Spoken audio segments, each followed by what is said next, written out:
بہت مبارک حالت ہے یہ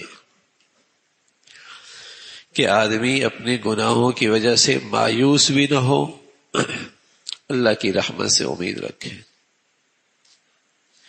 اور آدمی اللہ کے خوف سے بھی خالی نہ ہو کہ گناہوں پہ جرت کرنے لگ جائے، جری ہونے لگ جائے۔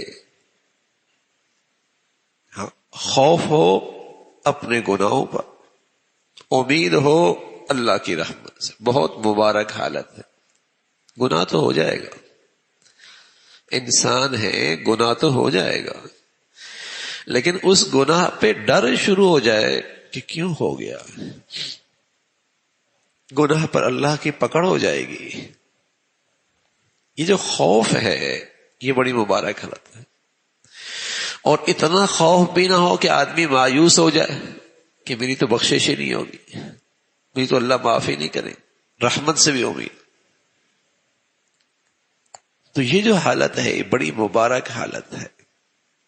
آپ علیہ الصلوۃ والسلام نے فرمایا اگر تمہاری یہ حالت ہے کہ تمہیں اللہ کی رحمت سے امید ہے اور اپنے گناہوں کی وجہ سے سزا کا اور اللہ کی پکڑ کا ڈر بھی ہے، تو اللہ اس سے تمہیں ضرور محفوظ رکھیں گے جس سے تمہیں ڈر لگ رہا ہے، اور اللہ تمہیں اپنی رحمت سے بھی نوازیں گے۔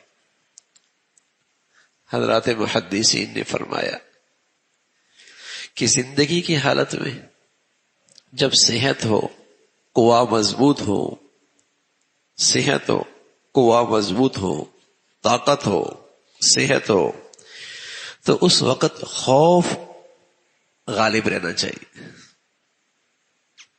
خوف غالب رہنا چاہیے۔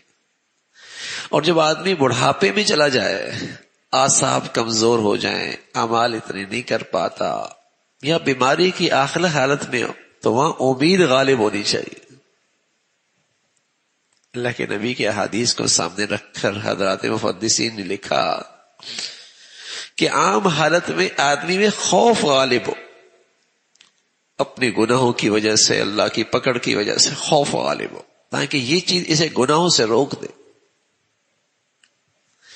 اور بڑھاپے میں جب اعصاب اور قوا کمزور ہو جائیں یا زندگی کی آخری لمحات ہو، تو وہاں امید غالب آ جائے کہ اب تو عمل کر نہیں سکتا، اللہ کی رحمت سے امید ہے معاف کر دیں۔ لیکن شیطان کیا کرتا ہے، آخری لمحوں میں مایوس کر دیتا ہے، اب تیرا کیا بنے گا، اب تیرا کیا ہوگا، اب تو مارا گیا۔ اور جب تک صحت اور قوت ہوتی ہے تو شیطان دھوکہ دیتا ہے، اللہ بڑا رحیم ہے، اللہ بڑا مہربان ہے، اور گناہوں پہ جرت کرتا رہتا ہے۔ یہ نادان آدمی گناہوں پہ جری رہتا ہے، گناہوں پہ اصرار کرتا رہتا ہے۔ یہ ہلاکت ہے، یہ بربادی ہے۔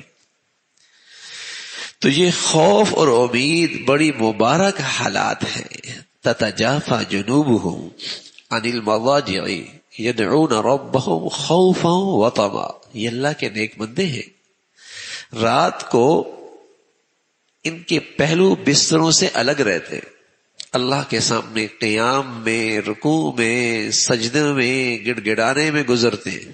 تتجافى جنوبهم عن المضاجع يدعون ربهم، اپنے رب کو بلاتے ہیں رات کو تہجد میں۔